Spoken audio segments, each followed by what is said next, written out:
Halo semuanya, perkenalkan saya Raihan dari tim KKN UGM Unit JT83. Kali ini saya akan membagikan ilmu mengenai tipografi.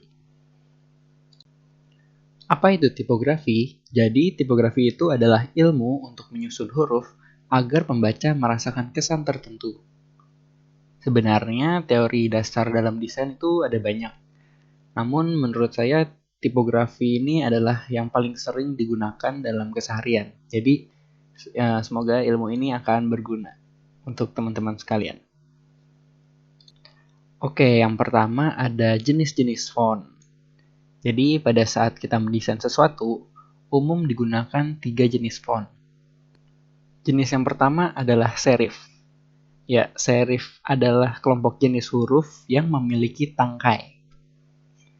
Tangkai font serif ini secara tidak sadar membantu kita mengikuti sebuah baris teks.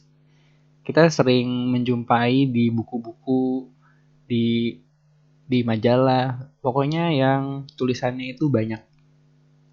Nah, karena menurut penelitian, seseorang yang membaca font serif bisa lebih tahan membaca karena tidak mudah lelah akibat adanya bantuan dari tangkainya serif ini. Contoh font serif yang kita sering temui adalah Times New Roman. Nah, itu serif kan, karena ada tangkainya. Oke, selanjutnya. Yang kedua adalah sans serif. Sans serif adalah jenis huruf yang tidak memiliki tangkai. Jadi kebalikannya dari serif. Serif memiliki tangkai, sans serif tidak. Nah, huruf sans serif ini lebih mudah untuk dibaca untuk sesuatu yang dilihat dari kejauhan atau untuk teks yang tulisannya hanya sedikit. Jadi misalkan ada di poster, lembaran, atau pokoknya yang teksnya tuh dibacanya sebentar aja, nggak kayak buku. Atau biasanya kita suka jumpai di reklame. Nah, itu digunakan font sans serif. Yang terakhir adalah dekoratif. Karena sifatnya yang dekoratif, font ini paling baik untuk teks yang jumlahnya kecil. Maksudnya tuh untuk judul, untuk header, pokoknya yang untuk menghias gitulah. Atau enggak untuk desain yang lebih banyak gambarnya dibandingkan tulisannya. Oke, selanjutnya adalah leading. Leading adalah spasi antar baris teks. Juga dikenal sebagai spasi baris. Nah, ini adalah perbedaan leading dari 3 gambar ini. 3 tulisan ini. Nah, leading yang baik yang mana? Nah, ini kita harus sesuaikan juga dengan desain kita. Kadang yang jaraknya jauh malah bagus, kadang juga yang jaraknya lumayan dempet bagus. Jadi kita sesuaikan dengan desain kita. Selanjutnya tracking. Tracking atau spasi karakter. Ini adalah contoh dengan tracking yang berbeda ya. Jadi tulisan kalian bisa dipadatkan atau diperluas tergantung pada kebutuhan. Sama seperti leading. Jadi kadang ada desain yang bagus pada saat dipadatkan tulisannya, ada juga desain yang bagus kalau tulisannya diluaskan. Jadi kita harus perhatikan dengan komposisi dari desain kita. Selanjutnya ada kerning. Ini berbeda dengan tracking.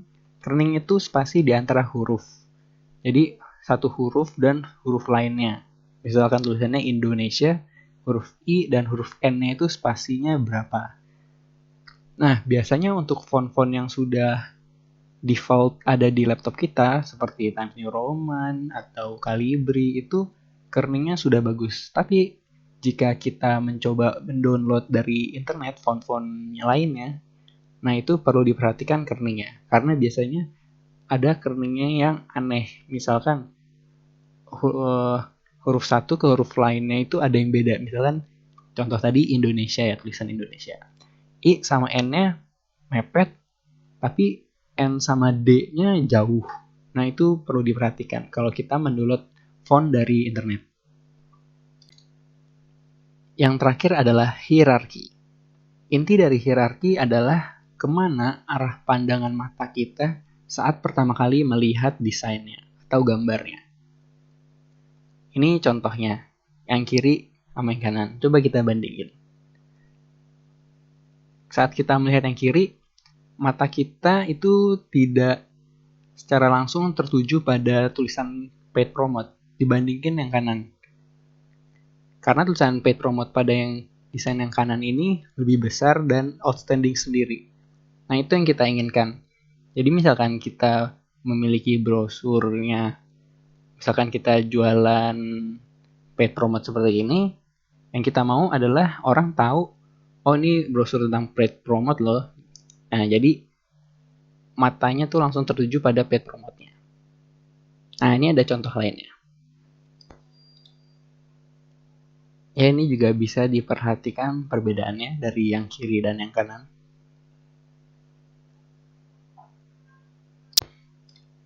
Baik, sekian ilmu yang bisa saya sampaikan. Jika terdapat pertanyaan, bisa ditanyakan di kolom komentar. Terima kasih semuanya telah menonton.